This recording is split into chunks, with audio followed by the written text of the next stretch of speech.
Okay, so यहाँ पर Indian army plus Indian air force, इन दोनों का कोलैबोरेशन है।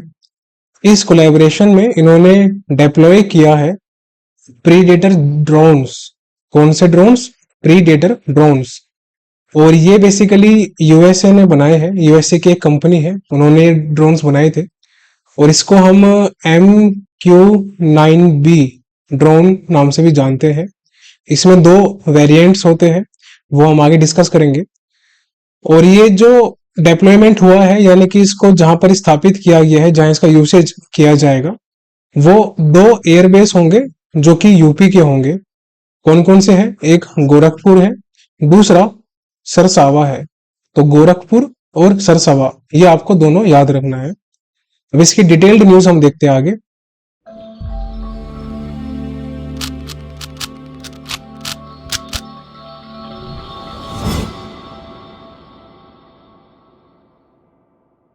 Hello future officers, I hope you perfect there and doing deadly study. So आज हम फिनिश करेंगे हमारे मई फर्स्ट एंड सेकंड वीक का लास्ट लेक्चर, जिसमें हम science and tech, economics plus acquisition, ये तीनों टॉपिक हम कवर करेंगे पूरे फर्स्ट एंड सेकंड वीक के कंप्लीट। उसके बाद हम अब 2 से 3 दिन बाद शुरू करेंगे मई का थर्ड प्लस फोर्थ वीक। तो उसके लिए आप रेडी रहना। और किसी भी लेक्चर के नोट्स आपको नहीं बनाने हैं सेल्फ, उसमें टाइम खराब नहीं करना। ऑलरेडी जो नोट्स पीडीएफ है हर एक लेक्चर की, वो टेलीग्राम ग्रुप में और चैनल में सेंड की जा चुकी है वीकली वाली। तो आप वीकली वाली कंपाइलेशन का प्रिंट आउट निकलवा लेना। टेलीग्राम ग्रुप और चैनल दोनों को ज्वाइन कर लेना, यहाँ पर आपको मिल जाएगी दोनों नोट्स पीडीएफ। सो टेलीग्राम ग्रुप का नाम है @right_approach_banking, ये वाला। और चैनल है @right_approach_youtube। सो इन दोनों को ज्वाइन कर लेना, यहाँ पर आपको सारी अपडेट्स, नोट्स पीडीएफ, हर एक लेक्चर की डिटेल्स सब मिल जाएगी। तो शुरू करते हैं हम आज का lecture without wasting our further time. अब यहाँ पर साइंस एंड टेक पहले शुरू होते हैं। तो इन स्पेस हमारी कंपनी है इंडिया की, इनका कोलैबोरेशन है गैलेक्स आई के साथ। किसके साथ? गैलेक्स आई। तो ध्यान रखना, अब एग्जाम में बच्चे कंफ्यूज हो जाते हैं डीआरडीओ, इसरो और इन स्पेस, इन तीनों कंपनियों के बीच में। तो आपको इन तीनों कंपनियों की जो कोलैबोरेशन हो रही है वो आपको ध्यान रखनी है। हर एक अलग अलग कंपनी की अलग अलग पर्पस के साथ कोलैबोरेशन हो रही है। तो यहाँ पर गैलेक्स आई की कोलैबोरेशन हुई है इन स्पेस के साथ, जिसमें जो टेस्टिंग फैसिलिटीज वगैरह है, लेबोरेटरीज है इसरो की, वो गैलेक्स आई यूज करेगा। अब देखते हैं न्यूज में। अब देखो यहाँ पर हमारा चंद्रयान 4 का प्लान बनाए हुए बैठे हैं, हमारे बिल्लू बाबू बैठे हैं। तो बिल्लू बाबू आपसे बोल रहे हैं आजा भाई तू भी। तो अगर आपको स्पेस जाना है तो आप भी जा सकते हो इनके साथ। ओके, तो अब न्यूज पे आते हैं। सो इन स्पेस, जिसकी फुल फॉर्म है Indian national space promotion and authorisation centre, full form को याद रखना, कभी कभार एग्जाम में पूछ लेते हैं, प्लस गैलेक्स आई। ठीक है, सो इन स्पेस और गैलेक्स आई स्पेस, ये दोनों मिलकर कोलैबोरेशन करेंगे, जिसमें गैलेक्स आई बना है इंडिया का पहला कंपनी। क्या बना है? इंडिया का पहला कंपनी जो कि इन स्पेस के जो वर्कर्स वगैरह होंगे उनके साथ काम करेगा, साथ ही साथ जो इनकी टेस्टिंग फैसिलिटीज होगी उसका यूज करेगा। और ये इसरो की लेबोरेटरी और टेस्टिंग फैसिलिटीज का भी यूज करेंगे। अब यहाँ पर इंपॉर्टेंट इसलिए है क्योंकि पहली बात तो गैलेक्स आई पहली कंपनी बनी है इंडिया की जो कि इन स्पेस का जो कोवर्कर्स है, टेस्टिंग फैसिलिटी है, वो यूज करेंगे। उसके बाद गैलेक्स आई एक मिशन पे काम कर रही है, तो इस मिशन को याद रखना, बहुत इंपॉर्टेंट है, एग्जाम में पूछ सकते हैं। सो दृष्टि मिशन नाम है इसका। दृष्टि का मतलब होता है विजन इंग्लिश में। सो दृष्टि मिशन पे काम कर रही है और ये इंडिया का पहला, India first private constellation of earth observation satellites, जो हमारी अर्थ ऑब्जर्वेशन सैटेलाइट्स है उसका पूरा कंस्टलेशन करेगा। यानी कि जैसे तारों का झुंड होता है ना, उसी तरीके से सैटेलाइट्स का भी एक झुंड बनाया जाएगा। तो वो है हमारा दृष्टि मिशन। अब यहाँ पर जो इन स्पेस हमारी स्पेस ऑर्गेनाइजेशन है, ये एक ऑटोनोमस बॉडी है, इंडिपेंडेंट बॉडी है। जो कि डिपार्टमेंट ऑफ स्पेस के अंतर्गत आती है। इनके चेयरमैन कौन है? पवन गोयनका इनके चेयरमैन है। ये इमेज में आप देख रहे हो, ये नहीं है। ओके, तो ये आपसे कहना चाहते हैं कि मेरी आंखों में नहीं, लेक्चर पे ध्यान दे। तो कृपया करके आप सभी से अनुरोध है कि लेक्चर के साथ पूरा अटेंशन बनाए रखें और इनको ना देखें, वरना ये शर्मा जाते हैं। सो ये हमारी न्यूज थी। अब आते हैं अगली न्यूज पे। अब ये इंपॉर्टेंट न्यूज है। पूछ सकता है कि कौन सी ऐसी कंपनी है जिसने पहला अपना वॉलेट लॉन्च किया है। ये आपसे पूछ सकता है ऑप्शन में कि कौन सी ऐसी कंपनी है जिसने इंडिया में अपना एक वॉलेट लॉन्च किया है जो कि क्विक एक्सेस करेगा आपके डिजिटल डॉक्यूमेंट्स को। जैसे इमेज में यहाँ पर ये जो हमारे भैया है, ये 5 रुपए की एफडी स्लिप ढूंढ रहे हैं अपने पर्स में, अपने वॉलेट में। तो इसी तरीके से आपको ढूंढना ना पड़े, एक ही जगह पे सबका एक्सेस हो पाए, तो उसके लिए ये इनिशिएटिव लिया गया है। और ये इसमें स्पेशलिटी ये है कि ये क्यूआर कोड्स इसमें यूज किया जाएगा, यानी कि डायरेक्टली हर एक डॉक्यूमेंट को आप क्यूआर कोड से स्कैन करके ओपन कर सकते हैं। और ये सिर्फ एंड्रॉइड यूजर्स के लिए है, एप्पल के लिए नहीं है। कोई भी स्मार्ट वॉच वगैरह जो भी होगी उनके लिए नहीं है। तो ये बात भी आपको ध्यान रखनी है, ठीक है। सो आप इसका बस यूज कर सकते हो एंड्रॉइड फोन्स में। स्मार्ट वॉचेस या कोई भी चीज जो कि आप वियर करो, रिंग वगैरह, इन सब में यूज नहीं हो पाएगा। तो ये आपको ध्यान रखना है। तो इन भैया की तरह आपके 5 रुपए की एफडी स्लिप गुम ना हो, इसलिए गूगल ने गूगल वॉलेट लॉन्च किया है, राइट। अब आते हैं अगली न्यूज पे। So DRDO, defence research development organisation, जो हमारी इंडिया का काफी इंपॉर्टेंट सेगमेंट है डिफेंस रिसर्च में, उन्होंने कैडेट डिफेंस के साथ कोलैबोरेशन किया है, जिसमें ये इंडिया का पहला लोइटरिंग एरियल म्यूनिशंस इंट्रोड्यूस करेंगे। तो LAM याद रखना, लोइटरिंग एरियल म्यूनिशंस। एरियल होता है जो हमारे ड्रोन्स वगैरह होते हैं, एरोप्लेन्स वगैरह होते हैं, हवा से रिलेटेड जो चीजें होती है उसको हम एरियल बोलते हैं। तो और ये सुसाइड ड्रोन्स भी बोलते हैं इसको। LAM जो हमारा है ना, लोइटरिंग एरियल म्यूनिशंस, इनको हम सुसाइड ड्रोन्स भी बोलते हैं, या फिर इसको आप एक्सप्लोडिंग ड्रोन्स भी बोल सकते हैं। और ये इंडियन आर्मड फोर्सेस यूज करेगी। और ये किस मॉडल के तहत डेवलप किया गया है, तो वो आपको ध्यान रखना है, डेवलपमेंट कम प्रोडक्शन पार्टनर, इस मॉडल के तहत इसको तैयार किया गया है। और ये जो लोइटरिंग एरियल म्यूनिशंस है, इसकी फुल फॉर्म याद रख लेना ध्यान से, LAM की। तो LAM का जो एल्टीट्यूड है, यानी कि कितनी हाइट तक ये फ्लाई कर सकता है, तो 5 किलोमीटर है, यानी कि 5000 मीटर तक, दोनों याद रखना। और कैडेट डिफेंस सिस्टम KDS जो है वो 50 LAM डिलीवर करेगा बाय द एंड ऑफ 2024। सो 2024 के लास्ट तक इसको 50 LAM डिलीवर करने हैं। और इसका टारगेट है कि अगले 2-3 सालों में, यानी कि 2026 कह सकते हो आप, या फिर 27 तक, खैर ईयर इंपॉर्टेंट नहीं है, इंपॉर्टेंट ये है कि ये 5000 LAM भी डिलीवर करेगा, ये इसका टारगेट है। अब आते हैं हम अगली स्लाइड पे। खैर इतना ही था इस न्यूज के अंदर इंपॉर्टेंट। अब इसमें यहां पर आप देख सकते हो, ये जो इमेज है, ये जो ड्रोन है, ये एक तरह से एक फायर्ड बॉम्ब है, क्योंकि ये एक्सप्लोड कर सकता है। तो ये इसकी एक स्पेशलिटी है। साथ ही साथ में इसको लोइटरिंग क्यों बोलते हैं, LOTERING, क्योंकि ये एक जगह पे सर्कल कर सकता है, एक जगह पे रह के अपने टारगेट को एम कर सकता है और कई देर तक वहां पर रुक सकता है जब तक कि उसका टारगेट लॉन्च ना हो जाए। तो ये इसकी एक स्पेशलिटी है, इसलिए इसको नाम दिया गया है लोइटरिंग एरियल म्यूनिशंस। अब आते हैं अगली न्यूज पे। सो DRDO ने डेवलप किया है रामजेट फ्यूल। अब ये काफी इंपॉर्टेंट एक इंट्रोडक्शन है, डिस्कवरी हम बोल सकते हैं, डिस्कवरी तो नहीं बोलेंगे, डेवलपमेंट है DRDO का, जो कि हमारा एयर ब्रीदिंग इंजन को हेल्प करेगा ज्यादा एडवांस करने में। अब ये न्यूज क्या है इसको देख लेते हैं। सो DRDO यानी कि defence research and development organisation, इनके चेयरमैन कौन है आप मुझे कमेंट में बताएंगे। ये मैंने कई बार आपको बताया है लेक्चर के अंदर साइंस एंड टेक में, तो इनके चेयरमैन मुझे बताओ। साथ ही साथ में इसरो के भी चेयरमैन आपको बताना है कमेंट सेक्शन के अंदर। तो DRDO के चेयरमैन और इसरो के चेयरमैन दोनों आपको बताना है। तो DRDO ने अनाउंस किया है कि इनकी एक विंग है, एक ब्रांच है, जो कि कानपुर यूपी में है, जिसका नाम है DMSRDE, यानी कि defence material and stores research and development establishment, इन्होंने डेवलप किया है। तो याद रखना किसने डेवलप किया है, डीआरडीओ का DMSRDE जो कि कानपुर में सिचुएटेड है, उन्होंने डेवलप किया है लिक्विड रामजेट फ्यूल। कौन सा, लिक्विड रामजेट फ्यूल, और ये एडवांस करेगा एयर ब्रीदिंग इंजन को। अब यहां पर आप इमेज में देख सकते हैं, जो सेंटर में आपको दिख रहा होगा, यहां पर जो हमारी इंजन होती है उसके सेंटर में, यहां पर बीच में हमारा फ्यूलिंग होता है इधर की तरफ, और सामने जो भी हमारा एक मिसाइल का या फिर किसी भी पर्टिकुलर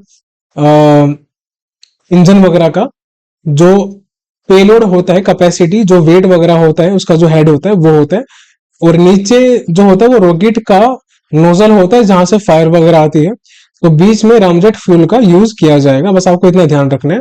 इसमें इंपॉर्टेंट ये है कि डीआरडीओ ने या फिर डीआरडीओ की कौन सी विंग ने लिक्विड रामजेट फ्यूल डेवलप किया है, कौन से स्टेट में वो सिचुएटेड है, वो याद रखना।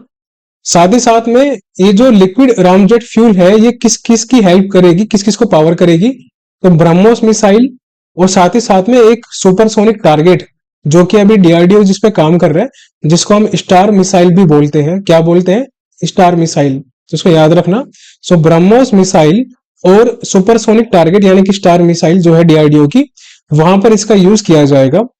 इसकी एक स्पेशलिटी ये है कि इसका जो फ्यूल होगा वो फ्रीज नहीं होगा, यानी कि वो जमेगा नहीं, वो लिक्विड फॉर्म में ही रहेगा in very low temperature also. अगर टेम्परेचर हमारा सर्दियों में -50 डिग्री या -55 डिग्री वाला या इतने लेवल का एक्सट्रीम चले जाता है, तो उतनी ठंड के अंदर भी ये फ्यूल हमारा लिक्विड वाला फ्रीज नहीं होगा, ये जमेगा नहीं, ये इसकी स्पेशलिटी है। तो आपको याद रखना है कितना, 55 डिग्री से 50 से 55 डिग्री, ये आपको ध्यान रखना है। ओके, सो अब हम अगली स्लाइड पे आते हैं। अब यहां पर स्टार मिसाइल जो कि सुपरसोनिक टारगेट मिसाइल है हमारी, याद रखना इस पे डीआरडीओ भी काम कर रहे हैं। तो सुपरसोनिक टारगेट मिसाइल है, इसके बारे में कुछ स्पेसिफिकेशंस है जो कि आपको याद रखनी है। रामजेट फ्यूल का याद रखना बहुत इंपॉर्टेंट है, मैं बार बार बोल रहा हूं, 50 डिग्री सेल्सियस से 55 डिग्री सेल्सियस माइनस में ये फ्रीज नहीं होगा। और इस लिक्विड रामजेट जो फ्यूल है उसको डेवलप किया है DMSRDE ने, कानपुर की, जो कि डीआरडीओ की विंग है, राइट। अब यहां पर जो स्टार मिसाइल है ये एक लॉन्ग रेंज मिसाइल है, एक क्रूज मिसाइल है, यानी कि शिप पे ये माउंट होती है, और ये इफेक्टिव है जो भी इनकमिंग मिसाइल्स होती है उनको टैकल करने में ये हेल्प करती है, उनको डिटेक्ट करके, उनको इंगेज करके, उनको ब्लास्ट करने में ये काम करेगी स्टार मिसाइल। इसकी रेंज कितनी है, तो 55 से 175 किलोमीटर। सो 55 से 175 किलोमीटर इसकी रेंज है, ये आपको याद रखना है। इसकी स्पीड कितनी रहेगी, तो मैक्सिमम 2.5 मैक इसकी स्पीड है, और 1.8 मैक इसकी मिनिमम है। यानी कि अगर आपको एग्जाम में देते हैं ऑप्शन में कि इसकी मिनिमम स्पीड क्या रहेगी, तो आपको याद रखना है कि मैक 1.8 से लेकर 2.5 इसकी मिनिमम मैक्सिमम स्पीड है। फ्लाइट टाइम जो इसका है वो कितना है, 50 से 200 सेकंड, ये इसका फ्लाइट टाइम है, जो कि जितने देर ये मतलब टारगेट को ब्लास्ट करेगी या उसको हिट करेगी इतनी देर के अंदर। और जो इसका एल्टीट्यूड होगा, जो इसकी हाइट होगी कि कितनी हाइट तक ये जा सकती है ऊपर, तो 0.1 किलोमीटर से 10 किलोमीटर, ये याद रखना, इसमें कंफ्यूज मत होना, ये 0.1 किलोमीटर है मिनिमम, और मैक्सिमम 10 किलोमीटर है। अब यहाँ पर बाबूराव भैया हमें बोल रहे हैं कि स्टार तो मैं बचपन से है, तो देखो आप सभी लोग बचपन से स्टार हो, लेकिन कभी कभार अगर एग्जाम में स्टार मिसाइल की इंफॉर्मेशन आ जाए तो टैकल कर लेना, उम्मीद रखता हूं कि आप टैकल करोगे अच्छे से। अब आते हैं अगली न्यूज पे। सो इसी न्यूज की अगली स्लाइड है, इस में बोल रहा है कि BPCL यानी कि भारत पेट्रोलियम, जो कि हमारी महारत्ना कंपनी है, कौन सी कंपनी है, महारत्ना कंपनी है। टोटल हमारे पास 13 महारत्ना कंपनी है, याद रखना। इसका कोलैबोरेशन हुआ है मिनरल ऑयल कंपनी के साथ, जिसमें ये डेवलप करेंगे लिक्विड रामजेट फ्यूल, ये आपको याद रखना है, ठीक है। सो लिक्विड रामजेट फ्यूल को डेवलप करने में ये हेल्प करेंगे, किसकी, DMSRD कानपुर में। अब यहां पर देखा जाए तो इंडिया का जो स्पेस इंडस्ट्री है वो एट प्रेजेंट 200 बिलियन की डॉलर 2 बिलियन डॉलर की वैल्यूएशन रखता है। कितना, 2 बिलियन डॉलर। और इसका टारगेट है इंडिया का कि अगले 5 से 10 सालों में इसको 9 से 10 बिलियन डॉलर इसकी वैल्यूएशन करनी है, किसकी, इंडियन स्पेस इंडस्ट्री की। तो दोबारा सुन लो, अभी at present Indian space industry की जो वैल्यूएशन है वो 2 बिलियन डॉलर है, और अगले 5 से 10 सालों में इंडिया का टारगेट है कि इंडिया स्पेस इंडस्ट्री को हमको 9 से 10 बिलियन डॉलर लेके जाना है। ये आपको याद रखना, इंपॉर्टेंट नोट है एक। इसरो के चेयरमैन आपसे मैंने पूछा था, तो याद रखना एस सोमनाथन जी इनके चेयरमैन है। और स्टैब्लिशमेंट कब हुआ था इसरो का, 1969 में स्टैब्लिशमेंट हुआ था। 1955 में SBI का नेशनलाइजेशन हुआ था, यह भी आपको याद रखना है। 1955 में SBI का नेशनलाइजेशन हुआ था, ठीक है। हेडक्वार्टर कहां पर है इसरो का, सो बेंगलुरु कर्नाटका में इनका हेडक्वार्टर है, ये भी आपको याद रखना है। अब आते हैं अगली न्यूज पे। सो यहां पर इसरो यानी कि इंडियन स्पेस रिसर्च ऑर्गेनाइजेशन, इन्होंने सक्सेसफुली टेस्ट किया है लिक्विड रॉकेट इंजन। अब ये इंपॉर्टेंट है, याद रखना, जिसका नाम है AMPS4 इंजन। क्या नाम है, AMPS4 इंजन, जो कि प्रोड्यूस किया गया है बाय यूजिंग 3D प्रिंटिंग, या फिर इसको हम बोल सकते हैं AM टेक्नोलॉजी, यानी कि एडिटिव मैन्युफैक्चरिंग। एडिटिव मतलब क्या होता है, जब कई चीजों का एडिशन होता है उसको हम बोलते हैं एडिटिव। तो एडिटिव मैन्युफैक्चरिंग या फिर 3D प्रिंटिंग आप बोल सकते हैं। और ये जो सक्सेसफुली टेस्ट किया है, ये महिंद्रा गिरी तमिलनाडु में टेस्ट किया है लिक्विड रॉकेट इंजन AM यानी कि एडिटिव मैन्युफैक्चरिंग या फिर 3D प्रिंटिंग PS4 इंजन को। और ये AMPS4 इंजन एक नया वर्जन है PS4 इंजन का। और ये PS4 इंजन कहां पर अटैच होता है, PSLV, सो पोलर सैटेलाइट लॉन्च व्हीकल। ये भी आपको याद रखना है, पूछ सकता है आपसे एग्जाम में कि AMPS4 इंजन किसके साथ यूज किया जाता है, तो PSLV के साथ यूज किया जाता है।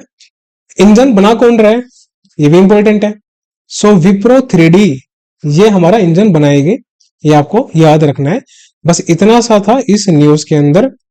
अब आते हैं अगली न्यूज पे। सो इसरो, अगेन इसरो की न्यूज है। इसरो ने एक रिपोर्ट रिलीज की है जिसका नाम है ISSAR, ये याद रखना, Indian space situational assessment report. Indian space situational assessment report, यानी कि इंडिया स्पेस में कैसा कर रहा है, उसकी सिचुएशन क्या है, उसका असेसमेंट करा है इसरो ने, और वही असेसमेंट करके रिपोर्ट में छाप दिया है। और ये कंपाइल किसने किया है, किसने रिपोर्ट को बनाया है कंप्लीटली, तो वो बनाया है IS4OM।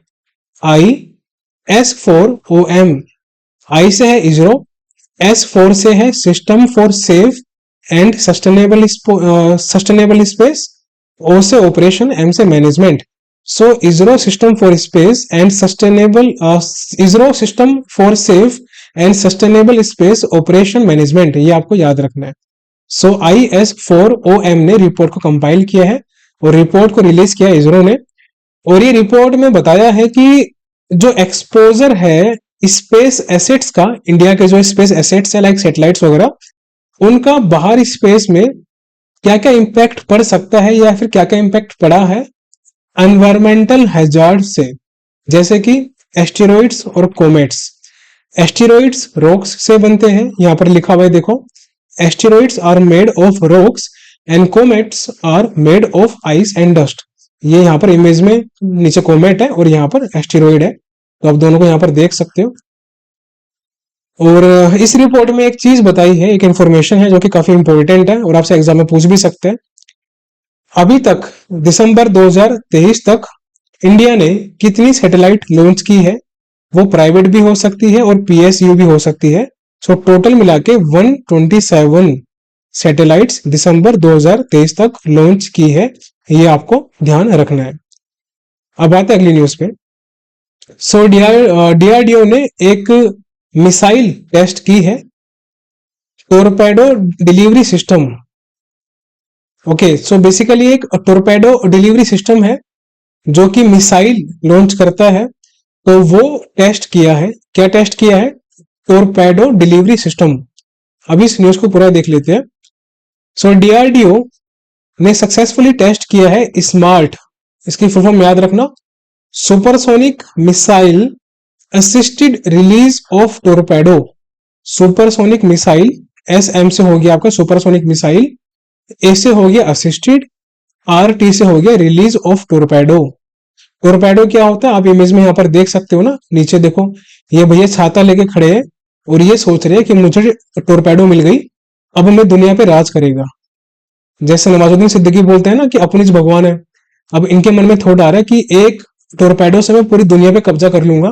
तो अगर ऐसा थॉट आपके माइंड में आता है तो वो गलत थॉट है, और उस थॉट को साइड में करते हुए लेक्चर पे ध्यान दो। सो खैर, ये जो हमारी स्मार्ट सिस्टम है, successfully missile assisted release of torpedo, ये एपीजे अब्दुल कलाम आइलैंड जो कि चांदीपुर या फिर चंडीपुर बालासोर उड़ीसा में सिचुएटेड है, यहां से रिलीज किया गया है, यहां पर टेस्ट किया गया है। और ये इंडियन नेवी की हेल्प करेगा किस चीज में? एंटी सबमेरिन वेरफेयर में। सबमेरिन जो होती है ना, पनडुब्बी जो होती है जो पानी के नीचे काम करती है, वहां पर टोरपेडो यूज होता है, वहां पर यूज किया जाता है। या फिर पानी के नीचे अटैक करना होता है तो आप शिप वगैरह से भी इसका यूज कर सकते हैं। और ये जो सिस्टम है ये हेल्प करेगा मिसाइल को लॉन्च करने में, कोस्ट पे भी और वारशिप में भी, दोनों जगह पे ये हेल्प करेगा, राइट। सो अब आते हैं अगली न्यूज पे। ओके, सो यहां पर ये जो मिसाइल है, ये जो सिस्टम है, it includes long range supersonic missile carrier. इस सिस्टम में एक मिसाइल कैरियर भी है जिसकी रेंज है 643 किलोमीटर। क्या रेंज है? 643 किलोमीटर की। और लाइट वेट टोरपेडो को भी असिस्ट करेगा जिसकी रेंज होगी 20 किलोमीटर की। साथ ही साथ ये 50 केजी तक का हाई एक्सप्लोसिव वॉरहेड्स भी अपने साथ कैरी कर सकता है। मिसाइल के आगे का जो हेड होता है ना, वो होता है वॉरहेड, यहां पर ये ब्लास्ट कर देता है पूरा, तो उसको कहते हैं वॉरहेड। तो 50 केजी तक का यहाँ पर एक्सप्लोसिव वॉरहेड भी कैरी कर सकता है। डीआरडीओ के चेयरमैन कौन है? समीर वी कामत जी हैं। हेडक्वार्टर का न्यू दिल्ली में है। इस्टेब्लिशमेंट कब हुआ था? 1948 में हुआ था। ये 1958 में हुआ था, ये आपको ध्यान रखना है। सो 1969 में इस्टेब्लिशमेंट था डीआरडीओ का। इनके चेयरमैन थे एस सोमनाथन जी। हेडक्वार्टर कहाँ था इसका? बेंगलुरु कर्नाटका में। और इसरो 1958 में हुआ था स्टैब्लिश। हेडक्वार्टर कहां पर है? न्यू दिल्ली में है। और चेयरमैन कौन है? समीर वी कामत जी हैं। दोनों को याद रखना। अगली न्यूज पे आते हैं। सो CNSA यानी कि चाइना नेशनल स्पेस एडमिनिस्ट्रेशन, अब यहां पर इन्होंने काफी खतरनाक काम कर दिया है। इमेज में आप देख रहे हो ना, जब कोरोना जा चुका है, जब फाइनली ये नारा लगाया गया था गो कोरोना गो, उसके बाद चाइना ने पूरा फोकस किया है एक चीज को लॉन्च करने पे। वो किया है उसकी हम बात करते हैं। सो चाइना ने यानी कि CNSA ने लॉन्च किया है एक अनक्रूड, यानी कि ये इसमें क्रू मेंबर नहीं रहेंगे, ल्यूनर प्रोब, यानी कि ये मून को एक्सप्लोर करेगा। जो मून की फार साइड होगी ना, दूर साइड की जो होगी, जहां तक कि जल्दी से एक्सप्लोरेशन नहीं होती, तो वहां पर जाके ये एक्सप्लोर करेगा मून को। और ये जो मिशन होगा इसका नाम क्या होगा? चैंग 6, ये आपको याद रखना है। तो ये जो अनक्रूड ल्यूनर प्रोब होगा इसका नाम होगा चैंग 6, और ये लॉन्च किया है चाइना ने, CNSA ने। ये वर्ल्ड का पहला ऐसा मिशन होगा जो सैंपल कलेक्ट भी करेगा और उसको वापस भी लेके आएगा, और ये मून के लिए हो रहा है। तो ये अच्छे से याद रखना, नाम याद कर लेना। दोबारा बोल रहा हूं, चैंग 6। चैंग नाम चाइना का ही है, वहीं पे मोस्टली यूज होता है, और 6 आपको याद रखना है। और ये मून के लिए ये भी आपको याद रखना है। इसकी जो ड्यूरेशन है वो 53 डेज की है। कितनी है? 53 डेज की इसकी ड्यूरेशन होगी। यानी कि 53 दिन तक ये काम करेगा। और ये एक मिनिएचर सैटेलाइट भी कैरी कर रहा है साथ में, जो कि पाकिस्तान से है। इसका नाम है आईक्यूबा कमर क्यूबसैट। क्या नाम है? आईक्यूबा कमर क्यूबसैट। ये भी आपको ध्यान रखना है। चाइना के प्रेसिडेंट कौन है? जी जिनपिंग है। तो ये जो इमेज में आप देख रहे हो ना, ये बिल्कुल नहीं है, दूसरे हैं, बहुत ही स्मार्ट है, बहुत ही रिस्पेक्टेबल पर्सन है, मजाक नहीं करते। सो चाइना के प्रेसिडेंट है जी जिनपिंग जी। उनकी करेंसी है चाइना की रेन मिनबी, ये इनकी करेंसी है, और कैपिटल है बीजिंग। तो करेंसी भी याद रखना, प्रेसिडेंट याद रखना। चाइना का मिशन जो है वो मून के लिए है, चैंग 6, ये भी आपको याद रखना है। ये एक मिनिएचर सैटेलाइट भी लेके जा रहा है पाकिस्तान से, जिसका नाम है आईक्यूबा कमर क्यूबसैट, ये भी याद रखना है। और उसकी ड्यूरेशन 53 दिन की है, ये भी याद रखना है। अब आते हैं अगली खबर पे। सो इंडियन आर्मी ने कोलैबोरेशन किया है इंडियन एयरफोर्स के साथ, जिसमें इन्होंने डिप्लॉय किया है प्रीडेटर ड्रोन्स। क्या डिप्लॉय किया है? प्रीडेटर ड्रोन्स, जिसको हम MQ-9 भी नाम से भी जानते हैं। किस नाम से जानते हैं? MQ-9 भी, जो कि यूएसए की कंपनी ने बनाया है। और ये हमने ड्रोन डिप्लॉय किए हैं यूपी के बेस में। यूपी के 2 बेस है, कौन कौन से? एक गोरखपुर में है और दूसरा सरसावा में है। सरसावा सरसवा कुछ भी बोल सकते हो। तो गोरखपुर और सरसावा यूपी में यहाँ पर डिप्लॉय किया है MQ-9B प्रीडेटर ड्रोन्स। अब कुछ बातें इसके बारे में जान लेते हैं। सबसे पहले MQ-9B प्रीडेटर ड्रोन्स, आपसे एग्जाम में पूछ सकता है कि प्रीडेटर ड्रोन्स किसको बोलते हैं। अब ऑप्शन में आपको अलग अलग नाम दे देगा, AZ-9F, MQ-9B ऐसे करके। तो MQ-9B याद रखना। सो IAF इंडियन एयरफोर्स और इंडियन आर्मी ने डिप्लॉय किया है MQ-9B प्रीडेटर ड्रोन्स गोरखपुर और सरसावा उत्तर प्रदेश में। और ये जो MQ-9B ड्रोन्स होंगे, ये मैन्युफैक्चर कर रहा है जनरल ऑटोमिक्स। कौन कर रहा है? जनरल ऑटोमिक्स मैन्युफैक्चर कर रहा है, जो कि यूएसए की कंपनी है। और MQ-9B के 2 वेरिएंट्स है। कौन कौन से हैं इनको याद रखो, स्काई गार्जियन है और सी गार्जियन है। स्काई मतलब आसमान हो गया, सी मतलब आपके पानी का जितना भी आपका लेखा जोखा होगा वो भी संभाल लेगा। तो स्काई गार्जियन और सी गार्जियन दोनों उसके वेरिएंट है। और इंडिया की डील है कि इंडिया को 31 कितने 31 MQ-9B ड्रोन्स एक्वायर करने हैं डील के अंदर। वो डील कितने की है? 33,000 करोड़ रुपए की है, यानी कि $4 बिलियन की। दोनों अमाउंट को याद रखना, या तो बिलियन डॉलर आपको एग्जाम में दे देगा या फिर करोड़ भी दे सकता है, क्योंकि इंपॉर्टेंट डील है। अब कुछ बातें जान लेते हैं ड्रोन के बारे में। ये जो हमारा MQ-9B ड्रोन है, सबसे पहली बात, ये एक हाई एल्टीट्यूड ड्रोन है, याद रखना है आपको, यानी कि बहुत ही हाइट पे जाके ये काम करेगा। साथ ही साथ में मैक्सिमम एंड्योरेंस, यानी कि कितने देर तक ये काम कर सकता है बिना रुके। 35 घंटे तक, या 35 से 40, आप कुछ भी याद रख लो, बट 35 आइडियली ध्यान रखना। तो 35 घंटे तक ये नॉन स्टॉप काम कर सकता है। इसकी टॉप स्पीड रहेगी 442 किलोमीटर पर आवर, ये भी आपको याद रखना है। और ये 1700 kg तक का पेलोड कैपेसिटी अपने साथ कैरी कर सकता है। इसकी जो फ्यूल कैपेसिटी है, कितना फ्यूल ये कैरी कर सकता है अपने साथ? 2721 kg, इतना फ्यूल कैरी कर सकता है। और इतना फ्यूल कैरी करने के बाद ये 35 घंटे काम कर सकता है। अब जान लो आप कितनी कैपेसिटी है इसकी। मैक्सिमम टेक ऑफ वेट किया है, यानी कि कितना वेट कैरी करके ये टेक ऑफ कर सकता है। तो 5670 kg मैक्सिमम वेट लेके टेक ऑफ कर सकता है, उड़ सकता है। और ये हाई एल्टीट्यूड पे काम कर सकता है, जो कि 50,000 फीट है। तो 50,000 फीट की ऊंचाई पे ये काम कर सकता है। और ये जो MQ-9B प्रीडेटर ड्रोन्स है, ये वेरिएंट है MQ-9 रीपर का। किसका? MQ-9 रीपर का। इसी में मॉडिफिकेशंस करके इसका नया वर्जन बना के MQ-9B प्रीडेटर बनाया गया है। और दोनों ही डेवलप किए थे जनरल ऑटोमिक्स ने, जो कि यूएसए की कंपनी है। ये ड्रोन काम करता है सर्वेलेंस करने पे, निगरानी रखने में, इंटेलिजेंस गैदरिंग करने में कि कोई ऐसी एक्टिविटी तो नहीं हो रही जो कि इलीगल है, इलिसिट है। और एयर स्ट्राइक करने में ये स्ट्राइक भी कर सकता है, अटैक भी कर सकता है। ये ग्राउंड के 250 मीटर तक की हाइट के पास फ्लाई कर सकता है, ये इसकी स्पेशलिटी है। इसको ध्यान रखना, ये काफी इंपॉर्टेंट पॉइंट है, आपसे एग्जाम में पूछ सकते हैं कि कितनी ग्राउंड से ऊपर तक की हाइट में ये फ्लाई कर सकता है। तो 250 मीटर की हाइट तक ये फ्लाई कर सकता है ग्राउंड से। और साथ ही साथ में इसकी जो टारगेट की रेंज है, यानी कि कितनी दूर तक ये एक्सेस कर सकता है, अपने टारगेट को अटैक कर सकता है, तो 1800 किलोमीटर, ये भी आपको याद रखना है, काफी इंपॉर्टेंट है। Okay, so the target even having an inkling it is there unless spotted and the range is about 1800 kilometre. इसकी जो रेंज है अटैक करने की वो 1800 किलोमीटर रहेगी।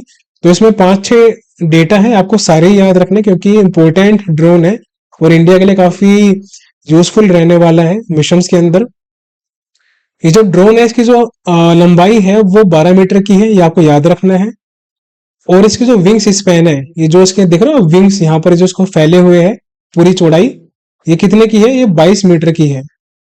अगर फिट में देखा जाए तो 12 मीटर आपका हो गया लगभग 36 फीट और 22 मीटर आपका हो गया लगभग 66 फीट। ऐसे आपको याद रखना है। 1 मीटर आपका 3 फीट होता है, ठीक है। कितना होता है, 1 मीटर इक्वल्स टू 3 फीट, ये आपको याद रखना है। और ये जो हमारा MQ-9 भी ड्रोन है, ये 8 हेलफायर मिसाइल्स कैरी कर सकता है अपने साथ। कितनी, 8। तो ये भी आपको याद रखनी है कि 8 मिसाइल अपने साथ कैरी कर सकता है। और सॉरी, साथ ही साथ में 450 किलो के बॉम्ब्स अपने साथ कैरी कर सकता है। यहां पर देखो नीचे लिखा हुआ है and around 450 kg of bombs it can carry. तो ये भी आपको याद रखना है। साथ ही साथ में इसमें एक क्षमता है, इसकी एक स्पेशलिटी है कि ये अपने आप ऑटोमेटिक टेक ऑफ भी कर सकता है, लैंडिंग भी कर सकता है, ये इसकी स्पेशलिटी है। तो ये भी याद रखना। इस पूरे MQ-9 भी ड्रोन के जितने भी पॉइंट मैंने आपको बताए हैं यहाँ पर लिखे हैं, इसको सेव कर लेना। हर एक पॉइंट आपको अच्छे से याद होना चाहिए। मैक्सिमम चांस है अगर आगे भी न्यूज में रहा यही MQ-9 भी ड्रोन, तो एग्जाम में आ सकता है कोई भी पॉइंट इसमें से। अब हम आते हैं अगली स्लाइड पे। सो जो MQ-9 भी ड्रोन है, जो कि हमारा प्रीडेटर ड्रोन है, इसकी जो फ्लाइट टाइम है वो 36 घंटे, यानी 36, 35 या 35 से 40, कुछ भी याद कर लो, बट आप 35 मान के चलो। और हाइट इसकी 40 थी पहले, बट अब अपग्रेड करके 50,000 फीट कर दी गई है। तो ये भी आपको याद रखनी है, इसलिए मैंने यहाँ पर मेंशन किया है। और ये मॉनिटरिंग करेगा एंटी पायरेसी ऑपरेशंस वगैरह की, तो ये आपको पता ही होगा। अच्छा, अब इसकी एक अलग से स्पेशलिटी है कि ये 3000 किलोमीटर तक क्लियर साइट देता है, यानी कि 3000 किलोमीटर तक आप आराम से बैठे देख सकते हो। लेकिन अभी का जो वर्जन आया है उसमें 18,000 किलोमीटर तक की इसकी रेंज है, तो ये भी आपको याद रखना है। अब क्लियर साइट इसकी 3000 किलोमीटर है, और एक कहां से होगी, नेवल हेडक्वार्टर से होगी। जहां भी नेवल हेडक्वार्टर होगा नेवी का, उस हेडक्वार्टर से 3000 किलोमीटर तक आप निगरानी रख सकते हो। और 1800 किलोमीटर की रेंज तक आप अटैक कर सकते हो, ये इसकी रेंज है, ठीक है। अटैक करने की रेंज अलग है और निगरानी रखने की रेंज अलग है, दोनों अलग चीजें हैं। हाइट आपको मैंने बता ही दिया है, 50,000 फीट अब हो चुकी है, 40 से घट के। फ्लाइट टाइम 35, 36 या 40 के बीच में, कुछ भी आ जाए एग्जाम में कर देना, लेकिन आपको आइडियली 35 याद रख के चलना है। ऑप्शन इतने क्लोज नहीं आएंगे, आपका ऑप्शन आ सकता है 15, 25, 35, 45, 55, ऐसे आपके एग्जाम में ऑप्शन आएंगे। तो बहुत डिफरेंस रहने वाला है। अगर आपसे ऐसे ऑप्शन आएंगे तो आपको 35 मार्क करना है। तो उम्मीद करता हूं अब तक आपको सारी न्यूज समझ में आई होगी साइंस एंड टेक की। सो इंडियन एयरफोर्स ने डिलीवरी ली है सेकंड C295 ट्रांसपोर्ट एयरक्राफ्ट। याद रखना, ये एक ट्रांसपोर्ट एयरक्राफ्ट है, बैटल एयरक्राफ्ट नहीं है। क्या है, ट्रांसपोर्ट एयरक्राफ्ट है, यानी कि इसमें आप बैठ के कहीं भी जा सकते हैं, जो हमारे ट्रूपर्स और पैराट्रूपर्स होते हैं ना, जो कि पैराशूट लेके उतरते हैं एरोप्लेन वगैरह से, तो उसका ये काम करेगा अच्छा खासा। तो इसका नाम है C2N5, याद रखना क्या नाम है, C2N5। अब आते हैं इसकी डिटेल्ड न्यूज पे।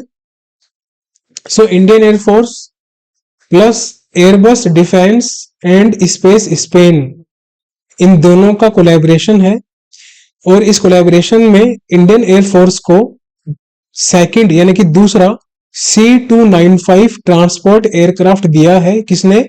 Airbus defence and space Spain ने।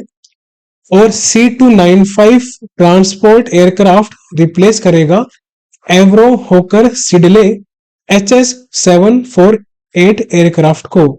तो आपको बस इतना याद रखना है, एवरो HS748 एयरक्राफ्ट को रिप्लेस करेगा C295 एयरक्राफ्ट। ओके, और C295 किसका है? एयरबस डिफेंस एंड स्पेस का है। और इसकी जो कैपेसिटी है, कितना लिफ्ट कर सकता है, कितना वेट उठा सकता है, तो 9 टन तक का ये वेट उठा सकता है एयरक्राफ्ट।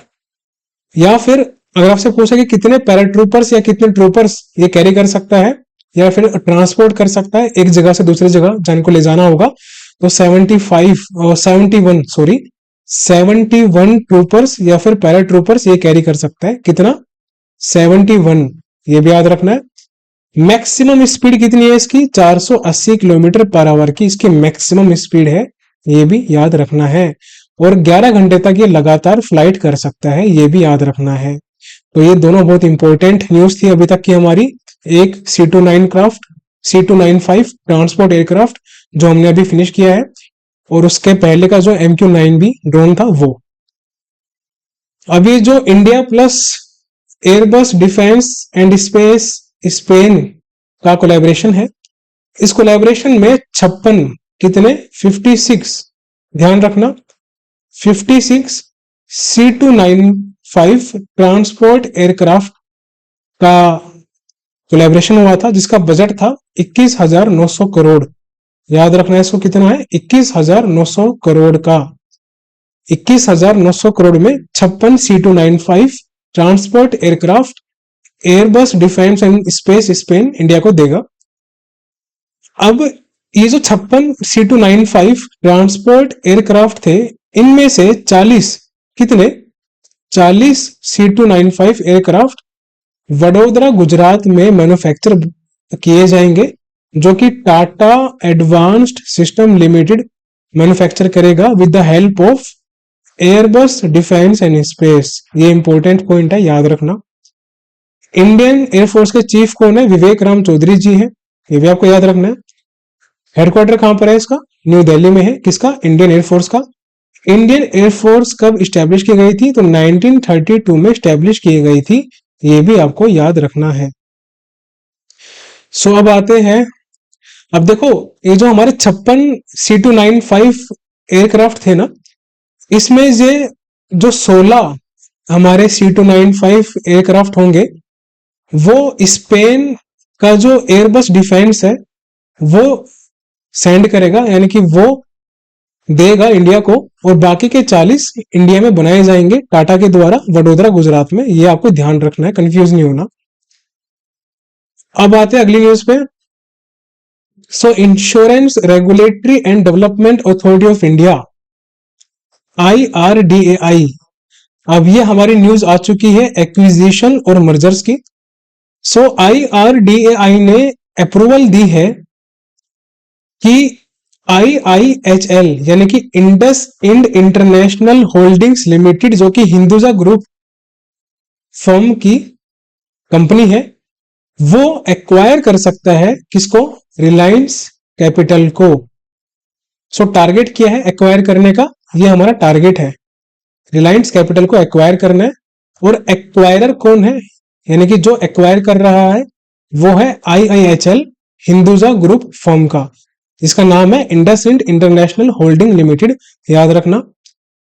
और ये जो हमारा एक्विजिशन हो रहा है, इसमें 2 और सेगमेंट्स हैं। कौन कौन से हैं जो कि एक्वायर करेगा IIHL? रिलायंस जनरल इंश्योरेंस, साथ में रिलायंस निप्पो लाइफ इंश्योरेंस। अब आपको एग्जाम में 5 ऑप्शन दे सकता है कि कौन कौन से सेगमेंट रिलायंस के हिंदुजा ग्रुप का जो सब्सिडरी है इंडसइंड इंटरनेशनल वो एक्वायर कर रहा है। तो उसमें आपका रिलायंस कैपिटल होगा, रिलायंस जनरल इंश्योरेंस होगा, रिलायंस निप्पो लाइफ इंश्योरेंस होगा। वो साथ में आपको एक दो और दे देगा, तो आपको बताना है कि किस किस का एक्वायर किया है। तो ये याद रखना, ऐसे आपसे एग्जाम में क्वेश्चन पूछ सकता है। अब टोटल डील याद रखो कितने की हुई है, तो 9,650 करोड़ रुपया की डील हुई है पूरी। इतना पे करना है हिंदुजा ग्रुप को और फिर वो इनको एक्वायर कर लेगा। अगली न्यूज पे आते हैं। सो पीरामल एंटरप्राइजेस जो कि एक एनबीएफसी कंपनी है, लास्ट ईयर सितंबर 2023 में आरबीआई ने 15 अपर लेयर एनबीएफसी की लिस्ट रिलीज की थी। उस 15 अपर लेयर एनबीएफसी में पीरामल कैपिटल भी था और ये मैंडेटरी किया गया है कि पीरामल कैपिटल को या जो भी 15 अपर लेयर एनबीएफसी की रहेगी उन उन सभी 15 को एनबीएफसी को सितंबर 2025 तक यानी कि 2 साल तक अपर लेयर में बने रहना है, यह मैंडेटरी है। सो पीरामल एंटरप्राइजेस ने अप्रूव कर दिया है कि वो Piramal capital and housing finance limited का मर्जर कर रहा है अपने साथ। किसके साथ? Piramal enterprises plus PCHFL, Piramal capital and housing finance. अब मर्जर करने के बाद जो उन्होंने नया नाम रखा है वो क्या रखा है? Piramal finance limited. ये भी याद रखना, एग्जाम में पूछ सकता है आपसे, ठीक है। सो पीरामल फाइनेंस आपको याद रखना है। अब आते अगली न्यूज पे। So competition commission of India ने अप्रूवल दी है for the acquisition of सैन्यो special steel manufacturing India private limited. India private limited यानी कि सान्यो स्पेशल स्टील मैन्युफैक्चरिंग जो कि इंडिया में है, उसकी 15% कितनी 15% शेयर होल्डिंग एक्वायर कर सकता है जापान का सैन्यो स्पेशल स्टील। तो पेरेंटल कंपनी जो है सैन्यो की वो जापान में है, आपको याद रखना है। एग्जाम में पूछ सकता है कि सैन्यो जो कंपनी है वो कौन सी कंट्री की कंपनी है जो कि स्टील मैन्युफैक्चरिंग में आती है, तो वो जापान की है। अगली न्यूज पे आते हैं। सो कार्लाइल ग्रुप, कौन सा? कार्लाइल ग्रुप जो कि वाशिंगटन डीसी यूएसए में है, इन्होंने अपने 2% स्टेक, इक्विटी कुछ भी बोल सकते हो आप, वो सेल कर दी है जो कि यस बैंक में इन्होंने ले रखी थी।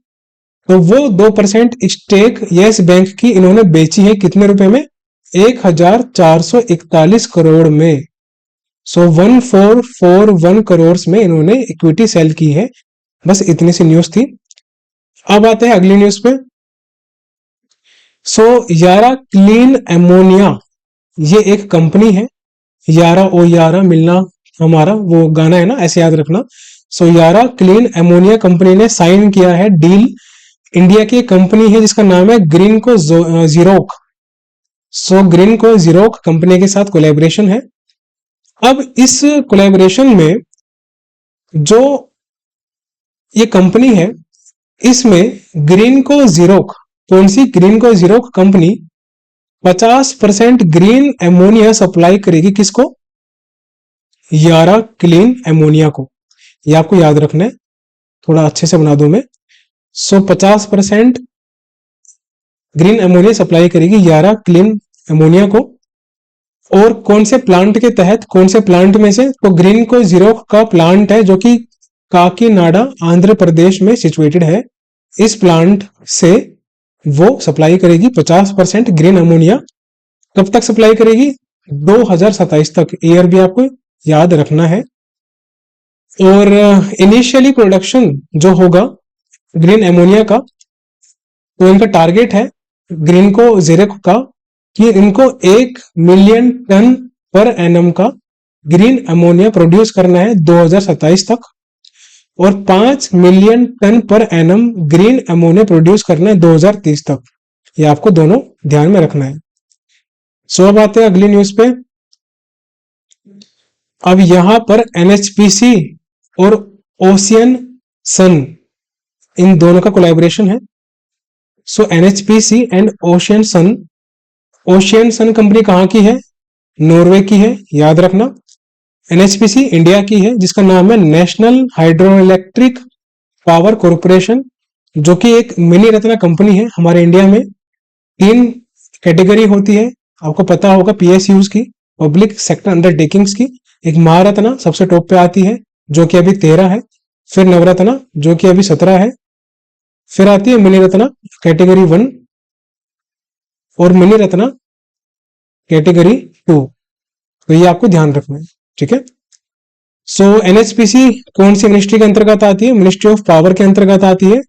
एनएचपीसी के चेयरमैन एंड एमडी कौन है? राजेंद्र गोयल जी है, ये आपको याद रखना है। इंपॉर्टेंट कंपनीज के जो भी सीएमडी चेयरमैन में लिखता हूं, वो आपको याद रखना है, वो आपसे एग्जाम में पूछ सकता है। अब आते हैं अगली न्यूज पे। सो अडानी ग्रीन ने साइन किया है 20 साल का एग्रीमेंट श्रीलंका गवर्नमेंट के साथ। अब एग्रीमेंट किया है वो देख लेते हैं। आपको याद रखना है कि अडानी ग्रीन ने एग्रीमेंट साइन किया है 20 साल का श्रीलंका के साथ, जिस एग्रीमेंट में ये विंड पावर स्टेशंस डेवलप करेगा श्रीलंका में। ये देख रहे हो विंड पावर सारी इमेजेस के अंदर।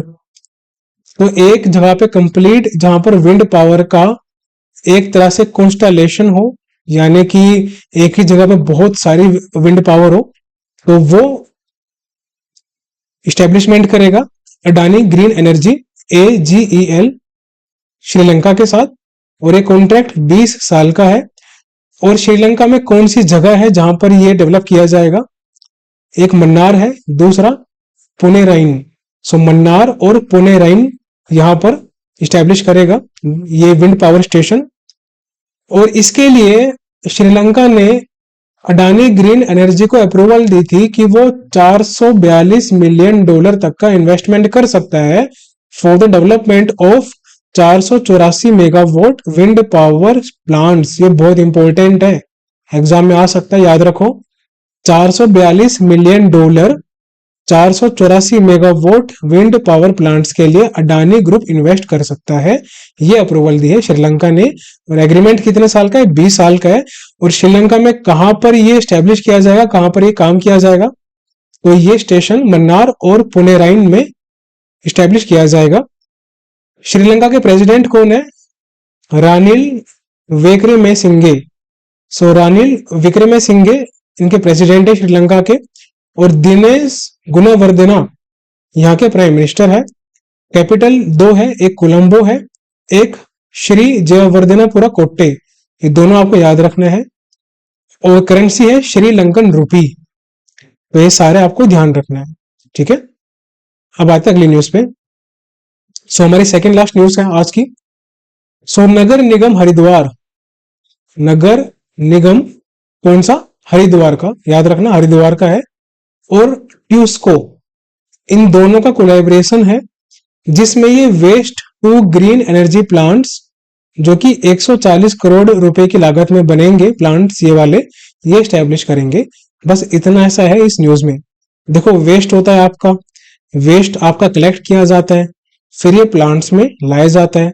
फिर ये जो प्लांट्स में जो आपका वेस्ट लाया जाता है, इस वेस्ट को प्रोसेस किया जाता है। प्रोसेस करने के बाद इसको अलग अलग एनर्जी की फॉर्म में कन्वर्ट किया जाता है, एक फ्यूल के तौर पे, गैस के तौर पे और इलेक्ट्रिसिटी के तौर पे। तो ये आप ध्यान रखना कि एक वेस्ट प्रोसेस को एनर्जी के फॉर्म में फ्यूल, गैस और इलेक्ट्रिसिटी के तौर पे यूज किया जाता है। ये आप ऐसे राइटिंग और लेटर राइटिंग में भी यूज कर सकते हैं। काफी इंप्रेसिव लगेगा पढ़ने में। अब यहां पर आते हैं अगली न्यूज पे, लास्ट न्यूज है हमारी आज की। सो हाइजेनको, जो कि HHP5 प्राइवेट लिमिटेड की सब्सिडरी है, क्या नाम है? हाइजेनको। इसने कोलैबोरेशन किया है Tata steel special economic zone के साथ, जो कि TSSEZL है। तो आपको याद रखना है हाइजेनको, जो कि HHP5 प्राइवेट की सब्सिडरी है, और Tata steel special economic zone, ये दोनों मिलकर स्टैब्लिश करेंगे ग्रीन हाइड्रोजन और ग्रीन अमोनिया प्रोजेक्ट। कहां पर स्टैब्लिश करेंगे? गंजम डिस्ट्रिक्ट, उड़ीसा। गंजम से मतलब, देखो, सन्नाटा सुना है ना आपने? सन्नाटा, आय आय के बाल ठीक कर, वो एक डायलॉग है ना, कौन सी मूवी का मुझे याद नहीं आ रहा। तो खैर गंजा याद रख लो आप, कि उड़ीसा का गंजा डिस्ट्रिक्ट है, वहां पर ग्रीन हाइड्रोजन और ग्रीन एमोनिया प्रोजेक्ट इस्टेब्लिश किया जाएगा। तो हमारी न्यूज सारी खत्म होती हुई, और हमारा नेक्स्ट लेक्चर अब फाइनली मई 3 और 4 वीक का हम शुरू करेंगे 2-3 दिन बाद, और जो कि नेशनल पार्ट 1 का रहेगा। फिर हम नेशनल पार्ट 2 करेंगे, फिर बैंकिंग, फिर आरबीआई, उसके बाद जो भी हमारे लेक्चर्स रहेंगे। तो लगभग 7 से 9 लेक्चर्स में हम पूरा मई का 3 और 4 वीक फिनिश कर देंगे। फिर हम शुरू करेंगे जून 1 और 2 वीक, और हम कोशिश करेंगे कि मैक्सिमम टू मैक्सिमम 15 जून के आसपास हम जून 1 और 2 वीक शुरू कर दें। ठीक है, तो पूरी कोशिश की जाएगी, देखते हैं होता है नहीं होता। सो अच्छे से रिवीजन करना, और आपको किसी भी न्यूज में डाउट हो तो आप टेलीग्राम पे मेरे से पूछ सकते हैं। टेलीग्राम ग्रुप का नाम यहाँ पर है, चैनल का नाम यहाँ पर है, दोनों सर्च कर लेना, और सर्च करके दोनों ज्वाइन कर लेना। कोई भी डाउट होता है तो यूट्यूब में कमेंट सेक्शन में या फिर टेलीग्राम में आप डिस्कस कर सकते हैं मेरे से, और कोई भी गाइडेंस की नीड हो तो मेरे से पूछ सकते हैं। सो फ्यूचर ऑफिसर्स, उम्मीद करता हूँ आपको सेशन आज का पसंद आया होगा। हमने science and tech, economics, acquisition and merger, ये तीनों फिनिश कर दिए लेक्चर में, और अब हम मिलेंगे अगले लेक्चर में जल्दी ही। सो अभी के लिए बाय बाय, टेक केयर, अच्छे से मेहनत करो, एंड सी यू सून।